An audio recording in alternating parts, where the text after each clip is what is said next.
Well, hello there, gang. Welcome to the 30. This is episode 194.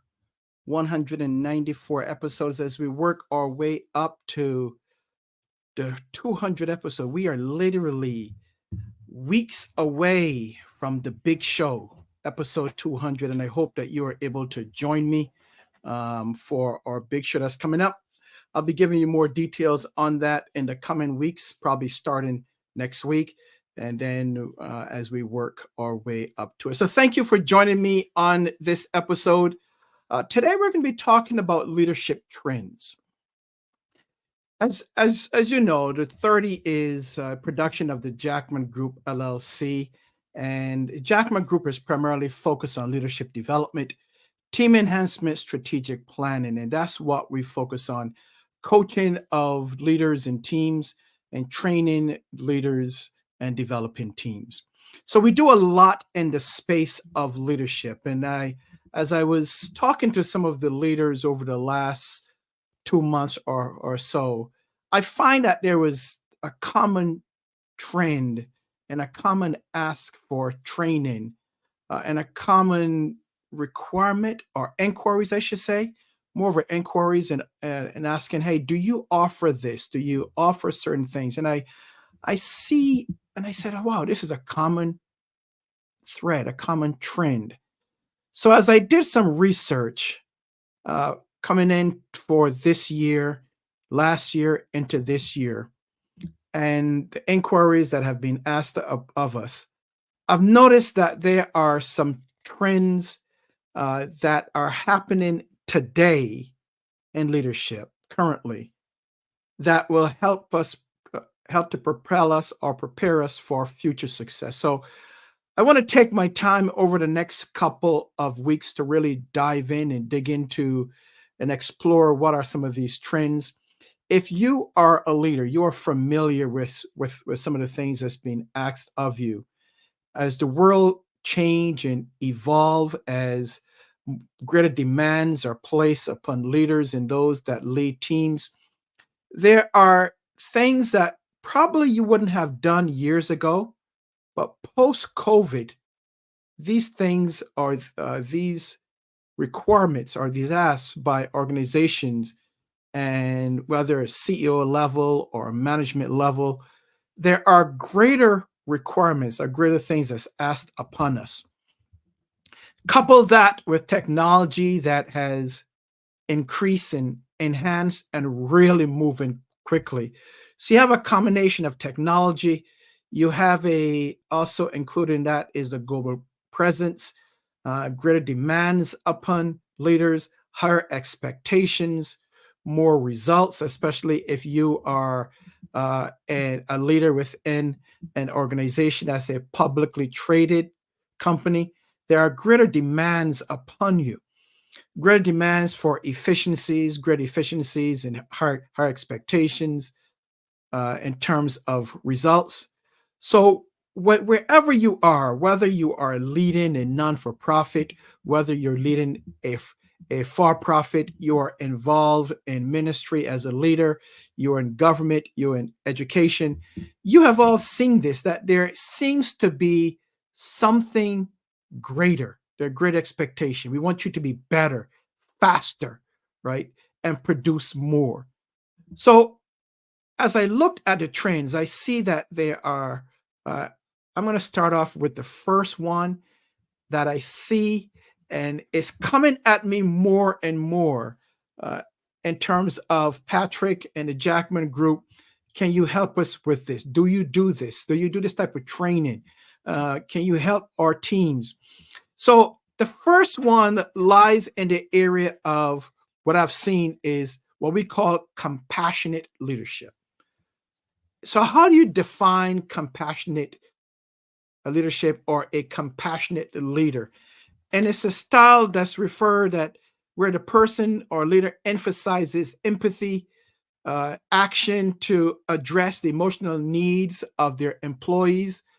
So, we saw a rise in it right before COVID, but after COVID, it has taken off. Where now there's a greater need for leaders not only to lead organizations, not only to be at the helm of it, not only to embrace the changes that's taking place, but now you also have to now be sensitive and demonstrate more empathy to your employees. So that's what we call compassionate leadership, focusing more on emotional intelligence, and that's another big piece where we have requests from some of our clients asking, "Hey, can you help us with understanding or teaching our leaders about emotional intelligence?" And that's all part of compassionate leadership, where the focus is on the well-being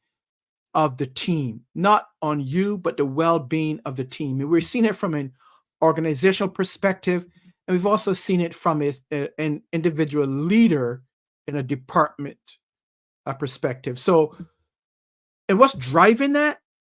I think was driving that is the increase in sensitivity of mental health, the increase in recognizing and being understanding of individuals, where now we are seeing what are the outcomes or the impact if mental health is not addressed, if not is not stigmatized. So we've seen that being a driving force, which has forced organizations now to focus more on emotional intelligence, compassion, empathy for the employee, understanding, trying to understand what is going on with them. And we've seen that. We've seen organizations now emphasizing and actually publicizing and having discussions around EAP, right? So that's huge. Yes, it was out there prior to COVID, but now we've seen after COVID, we've seen an explosion in that. And we've also seen leaders looking individually for themselves, where they're seeking out therapists for their own mental health. And we've seen it also now in Gen Zs, where they're focusing more on themselves and their mental wellness, making sure that that's part of their makeup and part of their employment. So, as a leader, if you're not focused on emotional intelligence, if you're not focused on the style of being a compassionate leader, I would suggest that you really get a hold of this. Because, yes, you're still leading organization, you're still tasked with everything that comes with leading a team, with leading an organization. You're not going to get away from that. You're not going to get away with how can we do things faster, better, right, with less cost. That's not going to go away. How can we be more effective? How can we be more efficient? How can we be more lean? That's not going to go away. But what's going to be added to you in terms of a shift, in terms of a pivot, is the focus on being empathetic with your team members, with your employees. So, focusing not only on what's going on within the workplace, but also focusing on what's going on outside of the workplace, which makes up the whole person. It- Once upon a time, you would always hear, or I would hear from leaders as well as team members, you would hear this comment: leave your problems at the door. When you come to work, you leave your problems, close it at the door, and come to work. Well, we know that's not possible. If an employee is going through something, experience something outside of work, well, guess what, folks? They're going to bring it inside a workplace. So it's not feasible for someone to turn off what they're experiencing when they come through the door of a workplace. That's not feasible. But we used to have that. That was the expectation back in the day, right?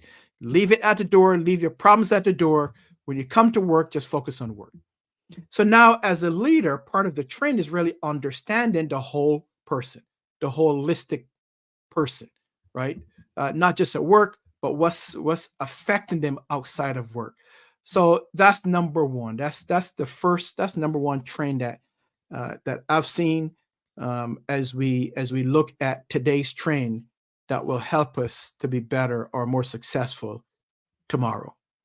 The next one, the second trend that I've seen, and that you've probably seen, whether you are a leader or a supervisor or a manager or an employee, is an explosion coming out of COVID. We have always seen this, right?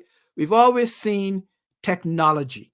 We've experienced technology moving from, well, I'm not going to, then you'll say, okay, 8-track to cassette to CD, right, to the download.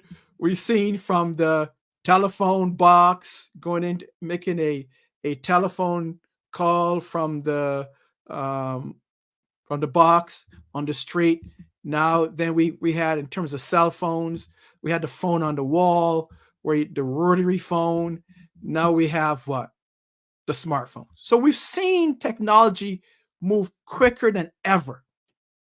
But coming out of COVID, well, while in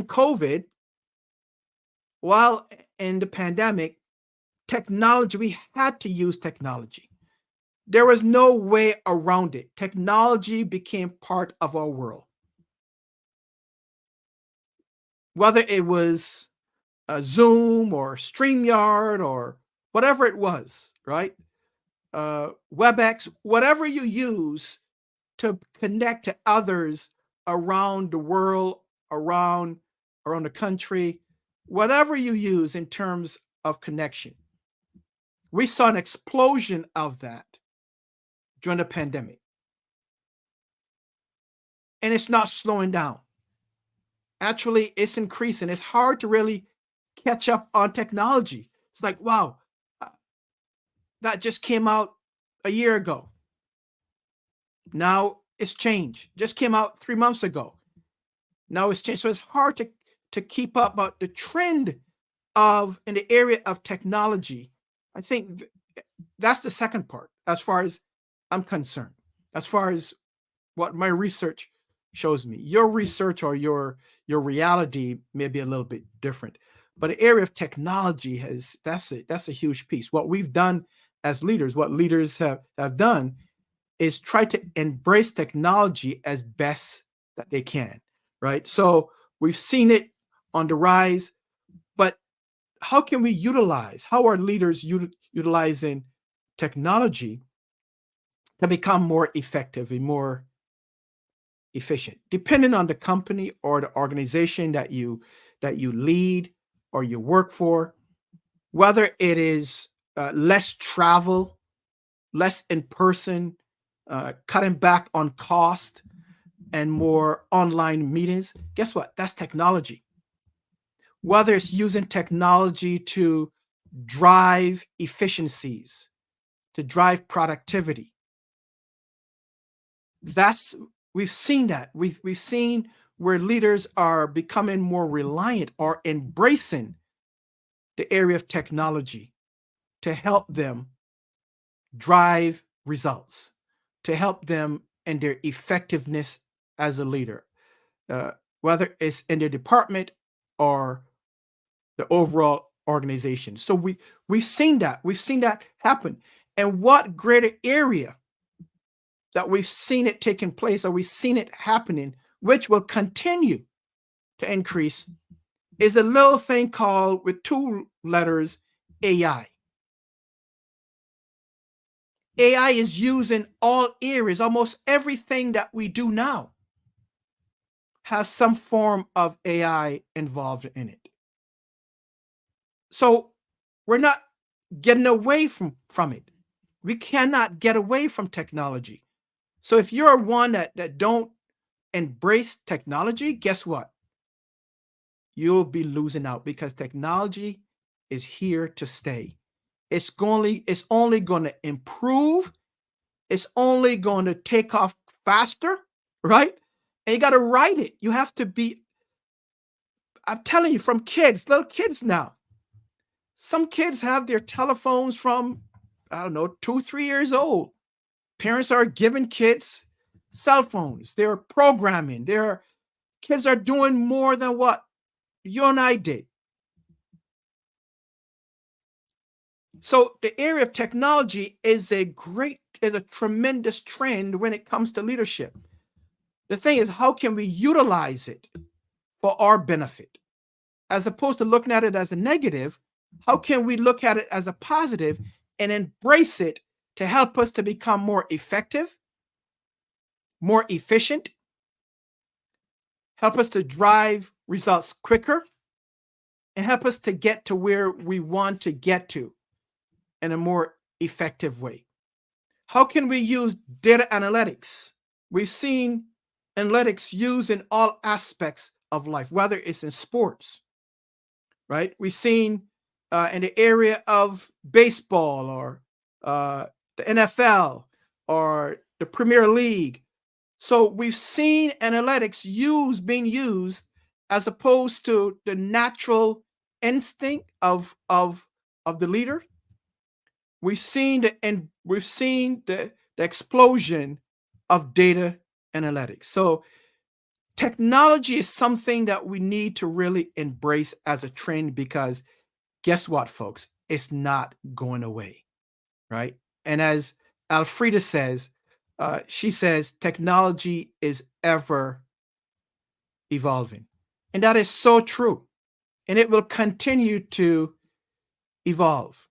I remember from a tech standpoint, during COVID, there was this thing called Clubhouse, and I look back at it maybe just about 2, 3 months ago, and everyone wanted to be on Clubhouse. Well, I jumped in too, because it was a way of connecting with people, getting more information, because we are in an informational age. But as time went on, another tech app came on, right? So now we're using something else. So how can we as leaders use technology to help us in our day-to-day?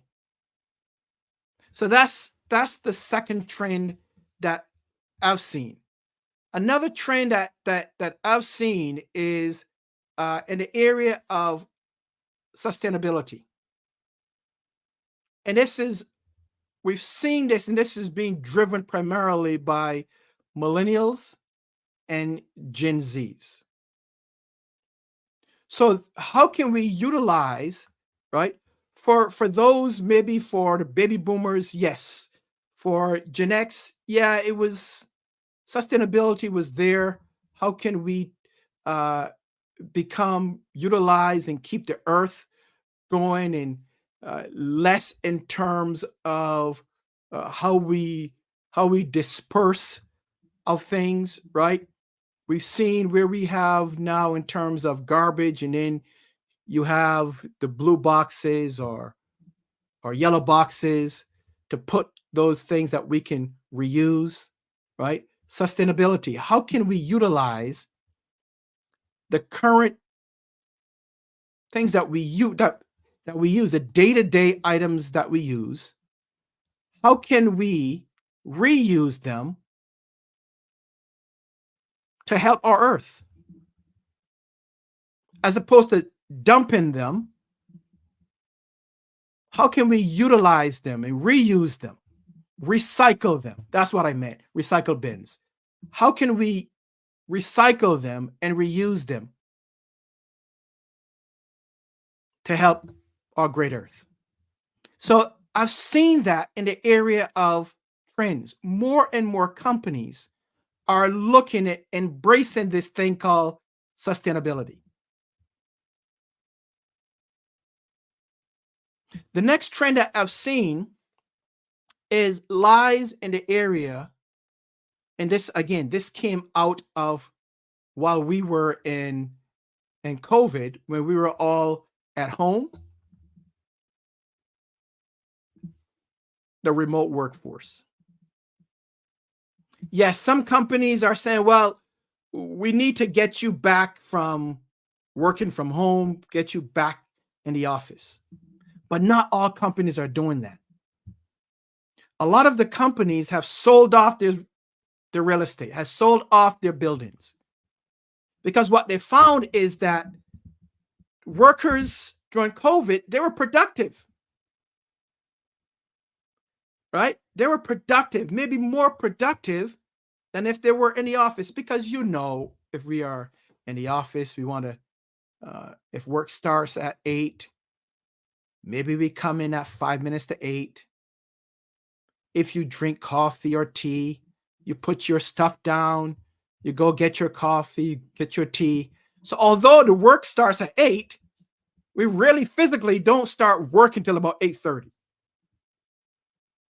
But what some companies have seen is that they've seen an increase during the COVID years in productivity, and they're measuring to see if this productivity,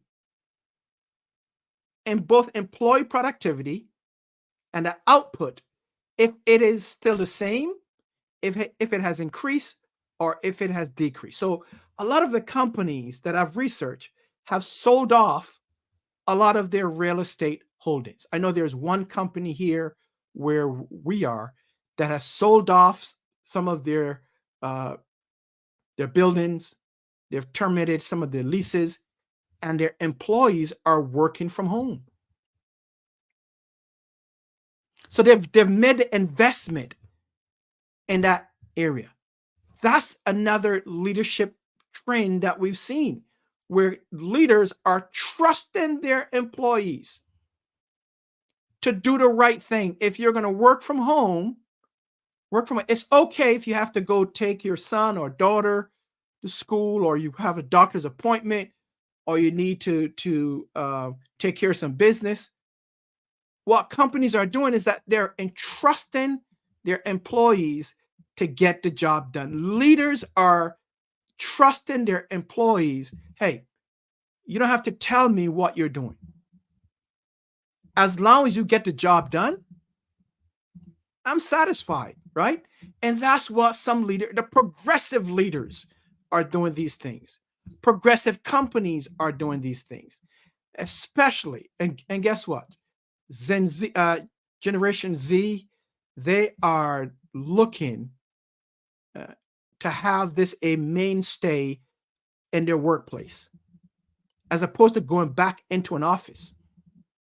So if all was equal, money was equal in terms of the offer, as opposed to going into the workplace, what their preference is to work from home and have a what's called a flex schedule, be a remote worker. So I've seen this trend, and I've seen organizations, I've seen leaders embrace it. I was just reading something just last night where a leader, a CEO, he was talking about this. That he doesn't care about what you have to do during the day as long as the job get done. But that's someone that understand, they get it. But I've seen more and more companies, more and more leaders moving in that direction. As long as the job is done. Of course, there are some organizations, some leaders, uh, some employment where you have to be in the office. First responders, of course, you have to be there physically. And then there are some larger companies that have called back their employees back to work. But I've seen it where, from a trend standpoint, where there's a shift towards more hybrid work, more remote work, and we've seen those models work successfully. So those are just three of the trends that I've seen, leadership trends that I've seen over the last, I would say probably the last year, maybe longer, but coming out of the pandemic, I've seen these trends taking place. The trend of today, which will help us to be more successful tomorrow or the next day. So, what are some of the trends that you've seen? What are some of the trends, if you are a leader? What are some of the trends that you yourself have started to really research, or things that you've implemented? What are some of those things? You can either put it in the chat, or you can continue this discussion next week, because I want to talk about, I'm going to give you some other trends, some other leadership trends that I've seen.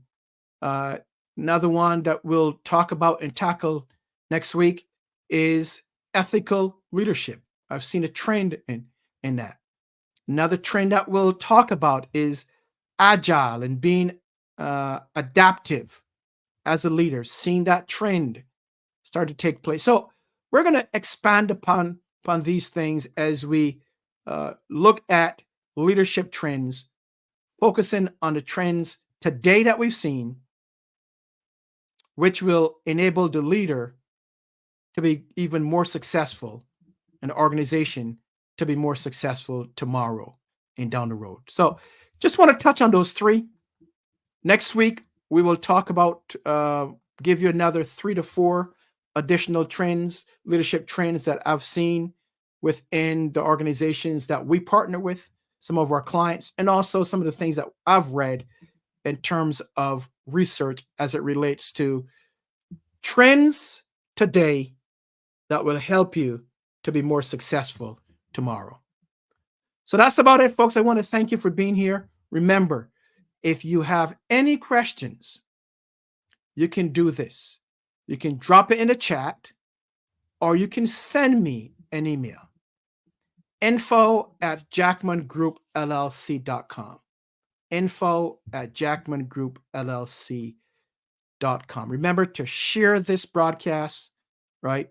Like it and share it. If you're watching from our YouTube channel at the 30 with Patrick, make sure that you not only like the broadcast, but you also subscribe to our channel, which is at the 30 with Patrick. Drop us a line, send us a message, and whatever you do, make sure that you are safe as we look forward to celebrating this coming Sunday, Easter, Resurrection Sunday. So we will talk with you on next week. Be safe out there, folks. We want to make sure that we see you next week. And also next week, I have another major announcement for next week. So join us here. Glad to have you. Thank you for being part of our growing our community. God bless you.